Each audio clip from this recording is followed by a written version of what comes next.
Hail, hail, the Celts are here, and what the hell do we care now, guys? It doesn't matter that it's the summer and there's no matches going on here because we're still in the aftermath. The dust is just about settled from the 24-25 season, and it is still report card season here on the channel. And I thank you all for your patience with us. Last week we didn't get any uploads done for this. We had a bit of a weekly catch-up stream on Friday night, and thanks to everyone that joined us for that as we broke through the 12,000 subscriber mark. Thanks very much to every single one of you that smashed the subscribe button.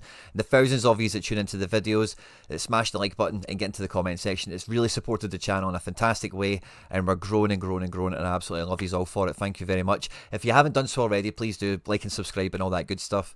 If at any point in the video you do laugh, you learn, you like something or whatever, you know the script of course. But in the report card today, guys, it's not going to be as mechanical or methodical as what we did for record signing Arnie Engels on the last episode. In this one, it's going to be maybe, I don't know if I'd quite say a love letter, but it's maybe just going to be more of basking in the glory of Daizen Maeda, who really put his head above the parapet this season, was stood up, was counted, and led the team from the front in so many ways. And I'm really looking forward to doing this one. A wholly positive outlook on a player, which is unusual in football in general, but here at Celtic, obviously we love the superstars that bring the goals, that bring the results, and leave it all out there on the pitch, which Daizen obviously embodies. But yeah, I'm really looking forward to this one. I hope you enjoy it, of course, and let's just get stuck straight into it, because the Daizen Maeda story at Celtic is one full of twists and turns and ups and downs, and I've been, front and centre with a lot of you guys watching the rise of Daizen Maeda over the last 4 seasons at Celtic, or 3.5 or whatever you want to think of it as. But this season was very much a season of two halves. This is how the team was shaped up coming into this season, in particular the front three. Maybe with transfers you can talk about the rest of it if you like, but particularly coming into this season, we felt Nicholas Kuhn was certainly the weak link amongst them all, having not really pulled up any trees from signing in the January prior to this. But with him, the tempo he shows in terms of the energy and whatever to complement alongside Kyogo and Daizen, I really had high hopes coming into this season, especially with how nippy we did look in pre-season, of course, that this front three might be the best front three, like from side to side completely, that we've had maybe ever, and a big part of that is because of the unit, what all three of them bring, of course. But what we've been able to build this whole front three around is Daizen, who is undoubtedly the X-factor element in the entire front line that we've had for the last couple of years. The problem he's had, or the frustration that he's caused some Celtic fans, has been the lack of, technique, the lack of finesse, the lack of proper execution in tight spaces or difficult situations. Although he has come in really clutch in some other moments, and his energy, his determination, his commitment is unquestioned, obviously. But he started off this season in the left hand side, and as we often describe him on the channel, in that left forward kind of role, where sometimes the fullback, he gets grass out here on this side of the pitch, because fullbacks have been quite happy to put him out on this side of the pitch. And he's got better in the early stages of the season. He certainly looked more comfortable than maybe any season before of going into this area here, maybe getting a bit of support from an Hatate type, maybe previously Taylor. We didn't really see as much. Well, at the beginning of the season, in fact, I remember saying Taylor could have his best year for us, and yeah, I think beginning of the season this was all kind of ticking along quite nicely. And with Kyogo still being that arrowhead forward who does kind of carry the candle, as well as Daizen does in that regard of pressing the defence, being a handful and making the most of half chances that come your way. Everything Daizen's doing is subordinate, or is secondary to whatever Kyogo is doing. With him being the arrowhead forward, it's all focus, it's all eyes on him. And you guys that have been on the channel for a little bit longer than maybe any of the new subscribers we've had on recently will remember and will know, like, I've just always had this feeling that there's been something between Daizen and Kyogo, just some sort of unspoken weird awkwardness. The amount of times that Kyogo has not passed to Daizen, I don't need to say again. For the long-standing subscribers, they've heard that too many times to count, no doubt. And we're not going to go into that today, okay? But in particular this season, it felt like he was getting the most out of himself in this left forward, inside winger kind of spot here for the most part, where he was connecting well. And the rest of the team, like Rodgers' 2.0 season started off very, very impressively. And a big part of that was the tenacity, the intensity that we showed in the front line. And in the first half of the season with Kyogo, who will show his statistics. Now we're changing the website that we use for this because of just reasons we don't need to get into. But this is Kyogo's season that he had at Celtic, so it's a wee bit of a mention for him because he's obviously not going to get a report card on the series himself, you know. But this is from the Kilmarnock match here where he got an assist in a 4-0 win, the first game of the season, and obviously the last game he played is the ghost hat-trick that never was at Young Boys. And looking back at Kyogo's contribution from the centre here, he scored some goals, obviously, like he scored against Bratislava, a double against Kilmarnock right after, and it felt like Kyogo was maybe coming into his powers. And I remember right before him leaving, the concern was, will Kyogo get to 100 goals before the end of the season, because this might be his last season. Obviously, it did end up being his last season, but it was cut shorter than anticipated. And Kyogo was continuously, like, just not really showing up for me. You know, there is some goals here, like St Johnstone scores 2, Ross County 2, Hearts is a big game, Aberdeen's a big game, but otherwise, yeah, he scores against Rangers as well before he goes, but, you know, he scores, you know, it just didn't feel like he was really doing everything. And when we compare that with Daizen Maeda's performance in the first half of the season as well, up until that Young Boys game where he got sent off, you know, his performances this season, his ratings out of 100 aren't that amazing. He's getting, you know, he started the season well, scoring against Rangers, getting an assist as well as scoring in Europe, even scoring against Borussia Dortmund, although he has been credited in that game with an error led to goal, and you'll remember the goal in question where he just makes an absolute meal of it, and you know, it just is at fault for it. Scoring against Bruges is absolutely massive as well, and he did, you know, we'll see it shortly, but he goes on to score, of course, against Bayern Munich. But the thing with these ratings, right, is if you make a goal or an assist, you're guaranteed like 60 out of 100, right? And the rest of the points are gained by, you know, gameplay, by the team, you know, style of play, that sort of stuff. Taking people on, passes, shots, attempted assists, playing somebody else in, that kind of thing. And there's not really much going on here for the first half of the season, which isn't too dissimilar from Adam Maeda. Now, Adam Maeda was actually, and I'm kind of going a long way around the houses here, so stay with me for a minute, right? Didn't have a great first half of the season. Minutes per goal was the thing he was kind of clutching onto, if you remember. Again, Adam Maeda, I don't know if we'll get a full-on report card for him. But the second half of the season, post Young Boys, is really when Adam Maeda came into his own, and he started to really produce.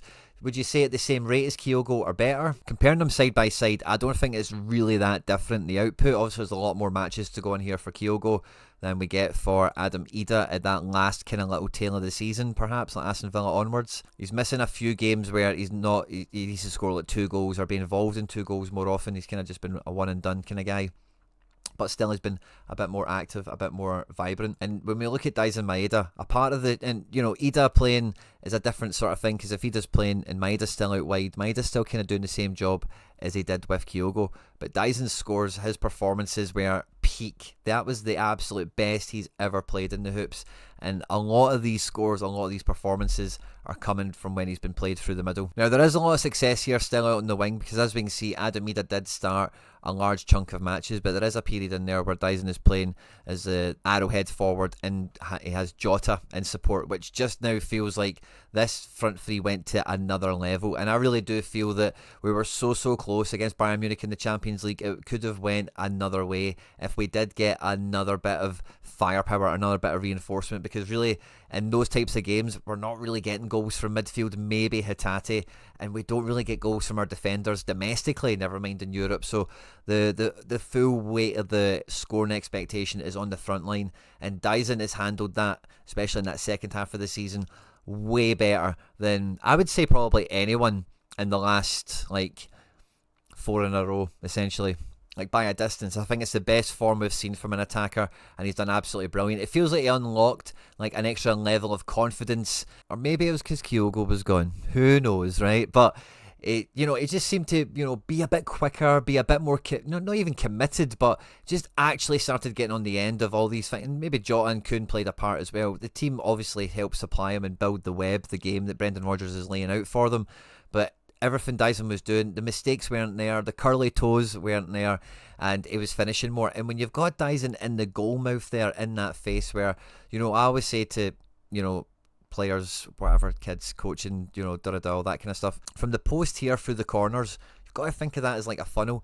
And your main striker, like, they can be a Daizen Maeda, they can be an Adam Maeda, it really doesn't matter, but that is like the primary zone that you want these guys hovering around in and getting on the end of everything and anything. Chances that we create, mistakes that that you can cause or you can capitalise upon. And Daizen just absolutely deals in that currency in a huge volume. And then taking him out here and sliding him back out to the left where he has a good degree of comfort, familiarity. He knows the opportunities he gets from this position. And like we mentioned before in the first half, like, he was getting a lot more joy in terms of people were giving him the grass, and he was forced to go wide and play a lot of balls out there. And as the season went on, and we especially see this when he comes in to play with Maeda Celtic, is Daizen Maeda's left foot delivery has improved. Now, is it amazing? Maybe not quite, right? But he has definitely improved in the second half of this season from his actual crossing. He's never really, how many times, and I was thinking this recently in terms of it would be something we would discuss at the end of the season, and I think in the last 2 games his crossing was a bit naff again, right? So it's one of those ones still under construction, still to watch out for it, but I definitely seen improvements from it, and it caught a lot of defences out, and I think again it was a huge confidence breeder for Daizen Maeda, where even still out here in support of Maeda Celtic, because we could try and focus our play down the right hand side when he was coming inside and being that second forward, which he would do with Kyogo as well. Him and Ida are both, I don't want to say they're a great partnership, right? But Maeda Celtic's trying to work his way into the team, prove his salt or whatever. And Daizen Maeda is looking to do the same thing, but on a higher level, be the guy, be the hero, be, everyone's favourite player, be the main man everyone's thinking about. And between the two of them, it just seems to work a lot better for me than it did with Kyogo. I do think it works really good with Jota out here as well, but again, I think Daizen gives you that absolute flexibility between the two positions that we have a few actual headaches for what is the best front three, especially if we do add another striker in or another wide player, anything at all in the summer with the current squad that we have. I know Jota's injured for a while or whatever. And the value add that Daizen gives the entire team on both sides of the ball is went beyond all the physical stuff now, because the running power, the endurance, the stamina has always been off the charts, and has always been a thing that if he was to start executing, start hitting the back of the net, his crosses actually became assists, that sort of thing, that he might gain attention. Recently we did a video on the channel where we looked at the main four players in Celtic, the most valuable ones potentially that could be sold in the window, and kind of weighed up the pros and the cons.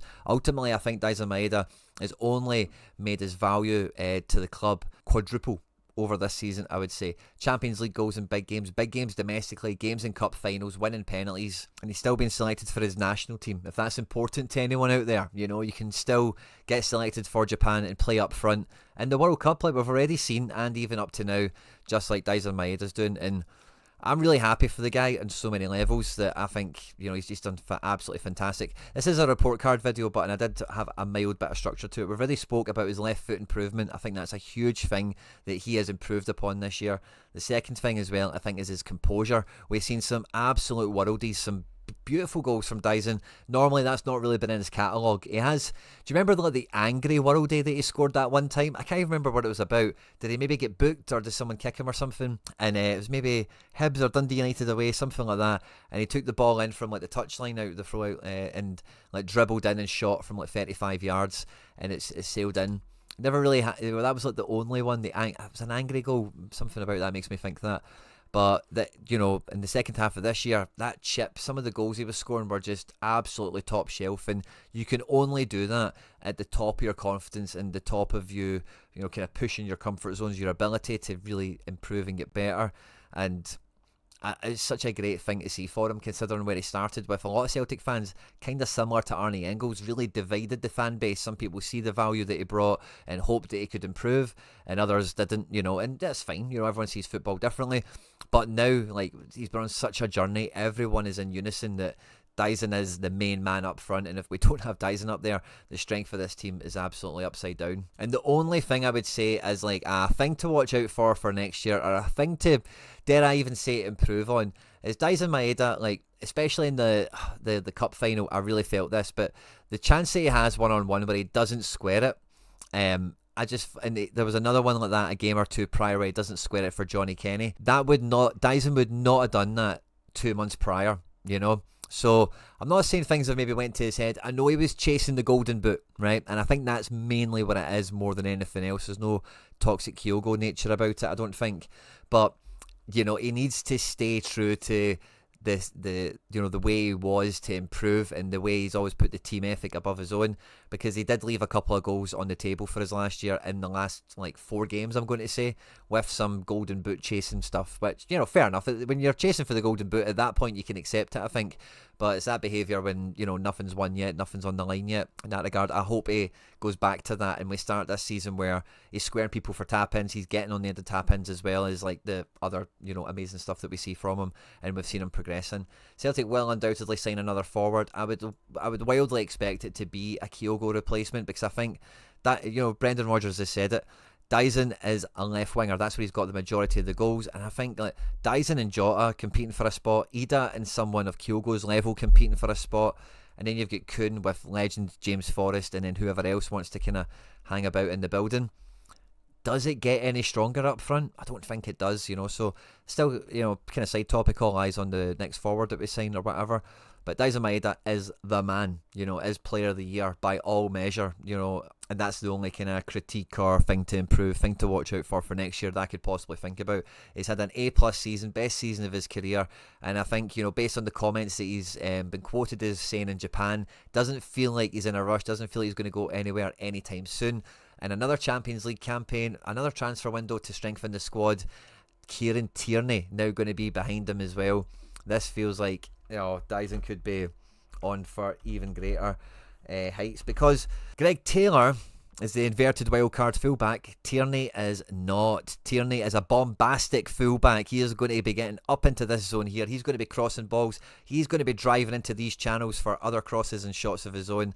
And Daizen, I think, should, hopefully does, partner with Tierney, pair with Tierney like a fine wine, as it were, beautifully, and it could really just give us a whole other dimension on the left hand side. Because if you think about how good the right hand side did look at periods early on, and you know, I've still got Jota in the equation, of course, you know, it could be some level that we get this team to next year. It really could. And to keep that on topic, Daizen Maeda is a big part of that. And yeah, I guess we'll finish off with the numbers. In the league, Daizen Maeda came in with 34 appearances, 16 goals and 10 assists. What an absolute, you know, it's almost Thierry Henry levels. If you know the statistic, you know, if you know, you know. In the League Cup and the Scottish Cup, a combined 8 appearances with 13 goals.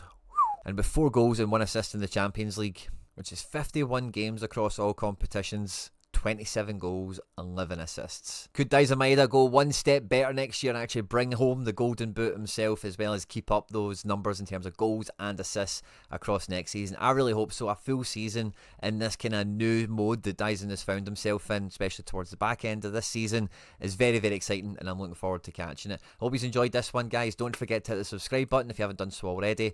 On screen are now some other stuff that we've made that YouTube thinks you might enjoy. Don't forget to jump into the comments section and let me know your thoughts and feelings on Daizen. Surely we're going to keep him this transfer window, aren't we? And how important is he to the hoops? Hail, hail, and I'll catch you on the next one.